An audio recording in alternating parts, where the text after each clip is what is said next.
Empanadas de la Ribera cumplió 15 años. Empanadas de la Ribera, el gusto sano de la empanada horneada. Presenta Malvin Alto, pinturería, ferretería, sanitaria, herramientas, electricidad, pinturas Belco, la esquina naranja de Hipólito Yrigoyen y Camino Carrasco. Presenta Campo Sur, hamburguesas extras, parrilleras y light sin sal, de nuestra granja a su mesa.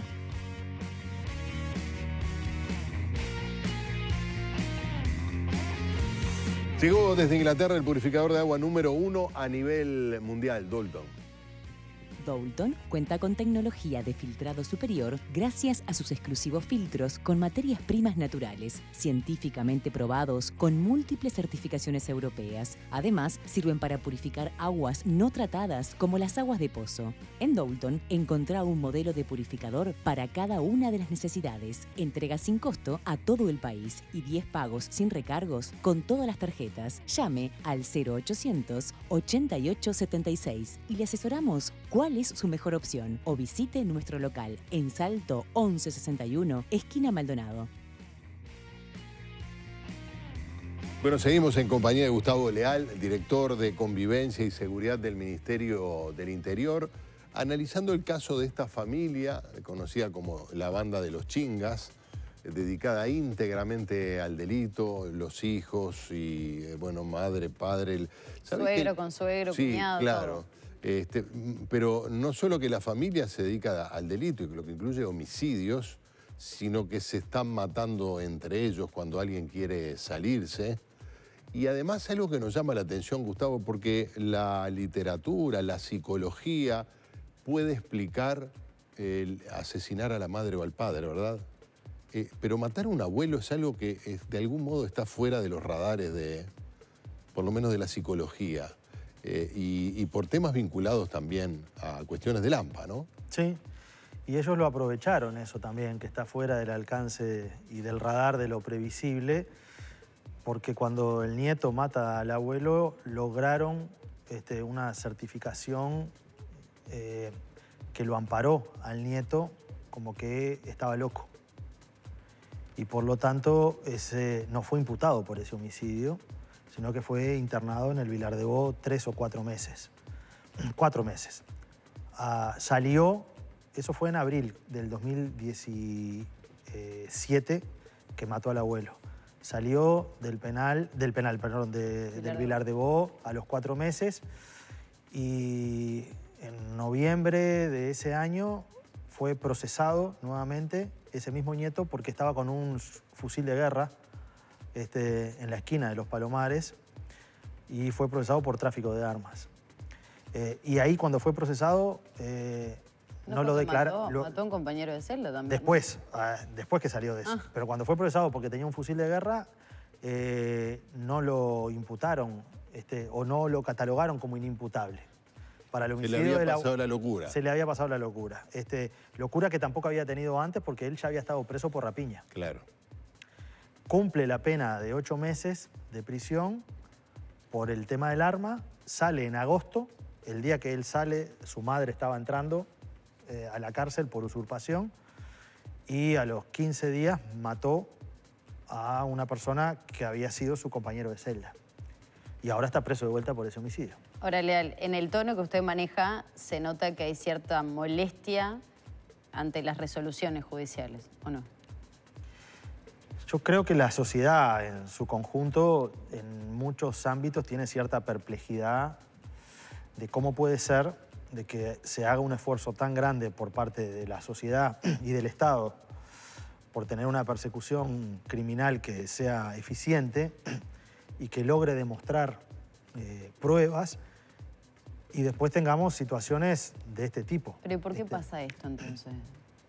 Y bueno, ¿Falta de voluntad? No creo que sea... ¿Y por dónde va entonces? Ahora, por ejemplo, yo celebro las sanciones que la Fiscalía, tanto la Mirta Morales como Ferrero, han imputado en este caso. Pero ha habido casos anteriores donde con un mismo delito las personas tienen penas distintas. Entonces, a veces me parece que hay que tener en cuenta que los derechos de las personas tienen que ser defendidos en toda su amplitud. Y hay un primer derecho que es el derecho de las víctimas. Y cuando nosotros vemos fenómenos de estas características hay que aplicar la ley con mucho rigor.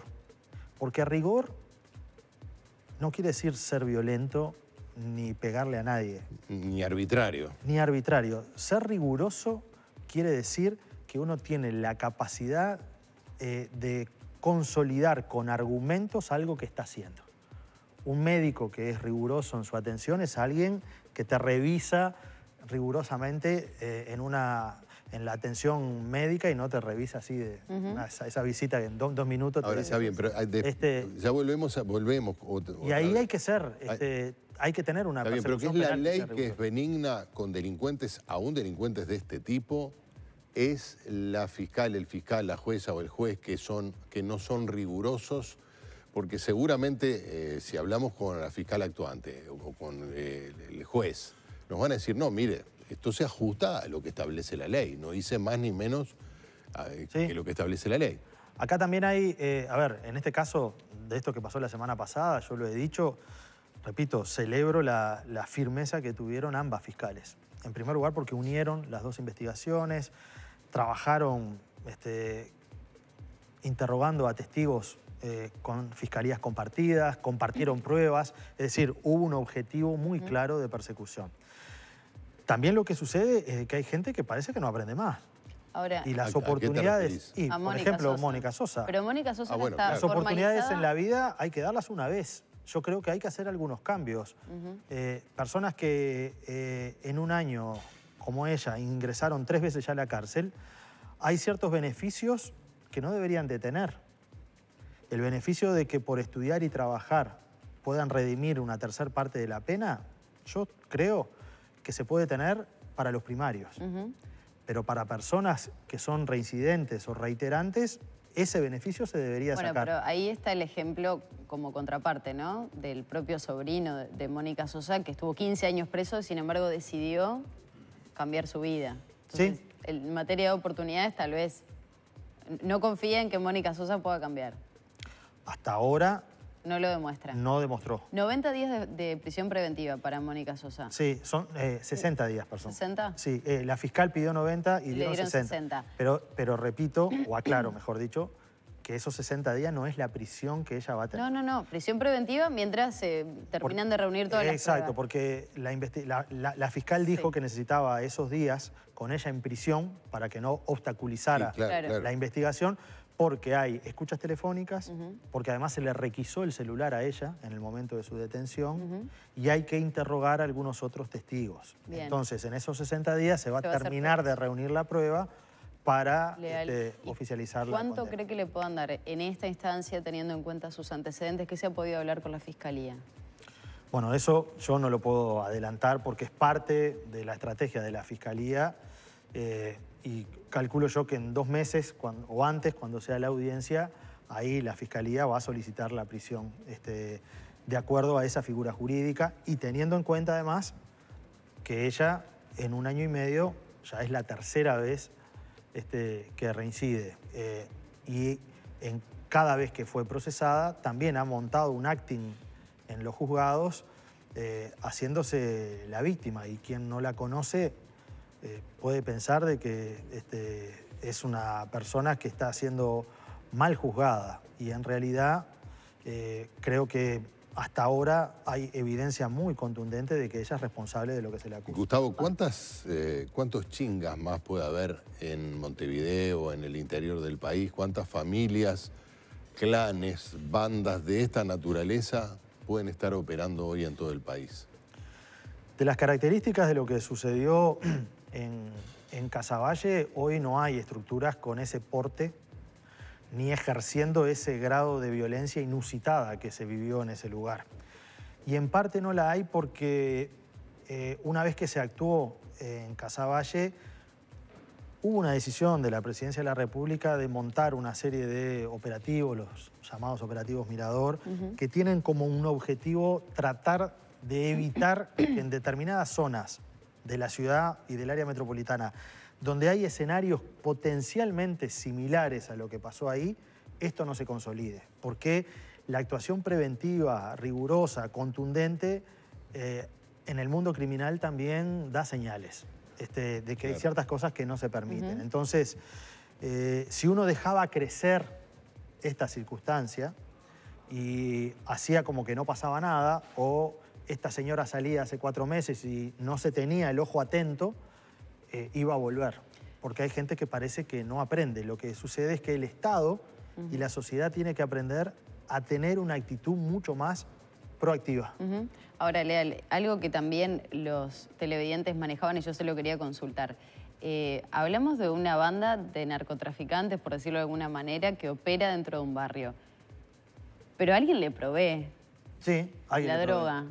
¿Qué se sabe de eso? Bueno, miren, la misma fiscalía que investiga estos hechos es la fiscalía que en este primer año ha logrado incautar los mayores cargamentos de cocaína. 400 kilos de cocaína que se... Esos cargamentos, que algunos no están destinados aquí al Uruguay, sino que están destinados a la exportación Tránsito. a Europa, el pago por toda la logística uruguaya se hace con droga.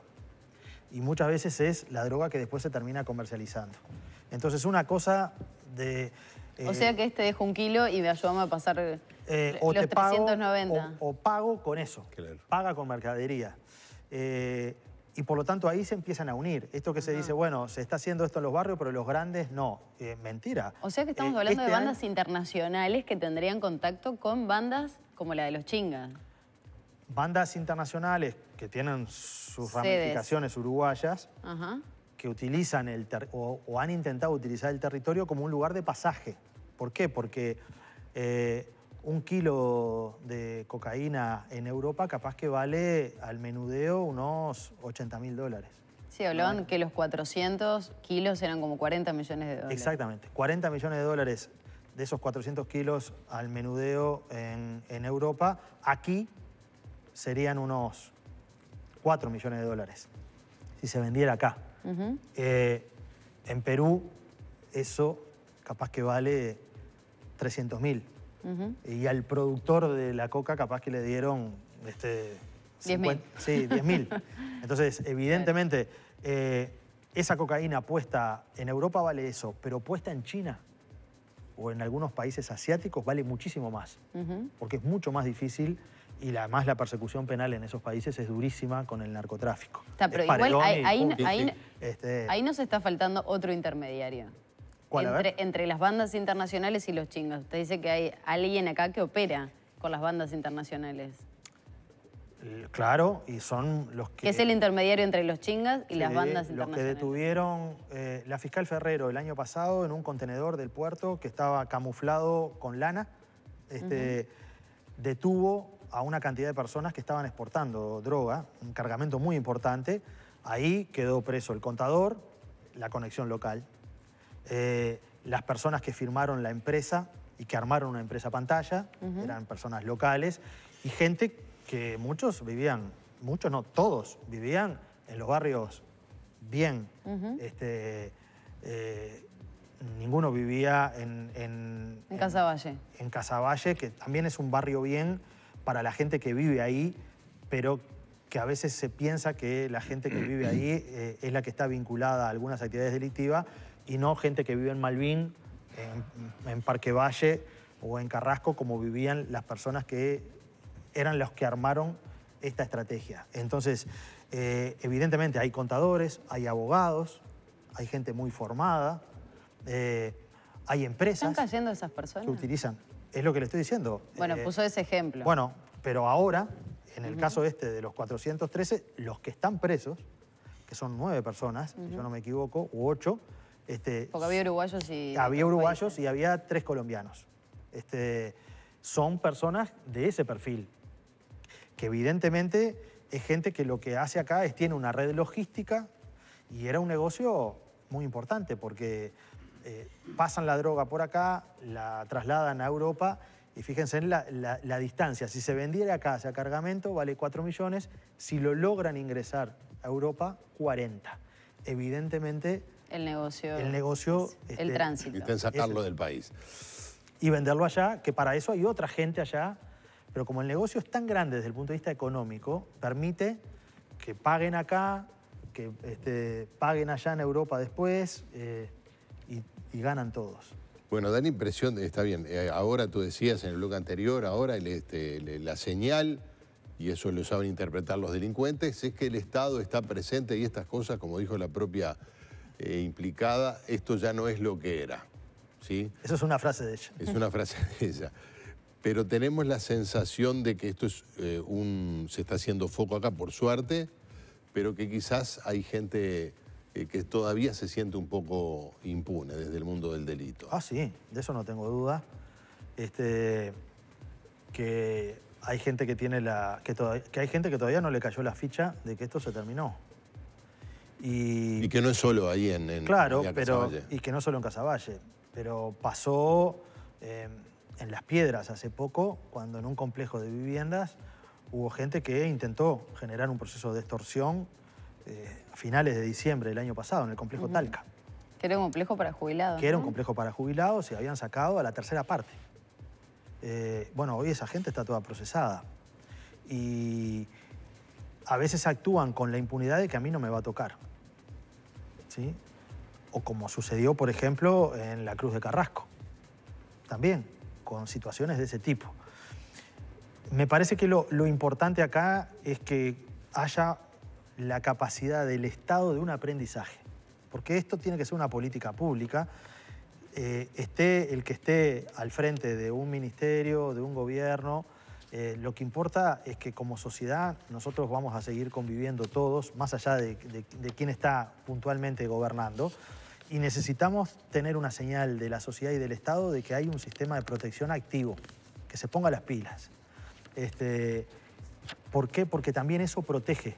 Es cierto que hay gente que aunque haya una actitud activa, como hubo ahora en Los Palomares, que repito, la señora salió y ya estaban todas las luces prendidas, igual delinquió. Bueno, eso es su responsabilidad. La responsabilidad del Estado y de la sociedad es haber estado atento y no dejar pasar una. Es decir, reunir pruebas, que no es sencillo tampoco, porque esta actividad es una actividad que es ilegal y la gente se cuida, trata de tener justamente, después de tener un andar delictivo tan importante y de que gran parte de su familia esté vinculada al delito, se acostumbran a declarar. Eso se dejó crecer durante muchos años. Claro también. que sí. Claro o sea, que el sí. Estado nunca hizo foco en esos lugares, en esos barrios. Sí, hasta es cierto. Que, bueno, es cierto. surgió una entrevista en un diario, en un medio, que hizo de alguna manera llamar la atención de las autoridades cuando había críticas desde integrantes del Ministerio del Interior. No, perdón. Ahí está equivocado usted. No fue un diario. Porque ahí está con un problema con las fechas. Bueno. Pero fue como por esa época. No. Lo que sucedió fue que en septiembre... Si tengo 2 minutos lo digo. Sí, sí. Hay una discusión en este clan familiar por la cual matan al abuelo. ¿Sí? El nieto mata al abuelo porque el abuelo, que ya estaba vinculado al narcotráfico, consideraba que esta estrategia de violencia inusitada contra todo el vecindario no era adecuada, porque tenía códigos viejos. Esta otra persona consideraba lo contrario, mata al abuelo y a partir de ahí, desde septiembre a diciembre de 2017, los chingas comienzan a ocupar viviendas, masivamente. Ahí se interviene en diciembre, luego de alcanzar que las víctimas, de alguna manera, tengan una protección previa y denuncien. Esa entrevista que usted dice fue en junio o en mayo del 2018. Fue una entrevista al director nacional de la policía, donde analizaba esto que había pasado y tenía una visión crítica sobre la coordinación de los organismos del Estado. Totalmente. Una visión que yo comparto, que evidentemente, a la luz de las cosas que habían sucedido, se necesitaba tener una mejor coordinación. Porque de hecho Mónica tenía una pensión, ¿no? No, ella no, pero sí algunos de sus familiares. Y también es cierto que el Estado ahí durante años, y ahí yo soy de los que trato de no mirar para atrás, porque si no, esto es como quién tuvo la culpa antes, claro, no hacerse cargo ahora, pero los Palomares los crearon como una vivienda de emergencia. ¿En los años? Después los conectaron gratis a la luz por la década del 90. Ahora nosotros recibimos el otro día a los vecinos de los Palomares de Cerro Norte, que ellos le adjudicaron las viviendas en su momento, ellos estaban pagando. En determinado momento, hace como 20 años, el Banco Hipotecario resolvió que todo el dinero que cada uno tenía ahorrado de su casa se lo devolvían a las personas y le regalaron la casa. Le devolvieron el ahorro previo y le regalaron la casa. Eso dicho por los propios vecinos. Y entonces hoy hay una situación de oasis de ilegalidad porque tampoco le escrituraron la casa. Sí, solo una puntualización que no me quedó clara. ¿Ustedes empiezan con las investigaciones antes del primer operativo Mirador? Sí, claro. ¿Pero cuánto tiempo antes? En septiembre fue el primer desalojo.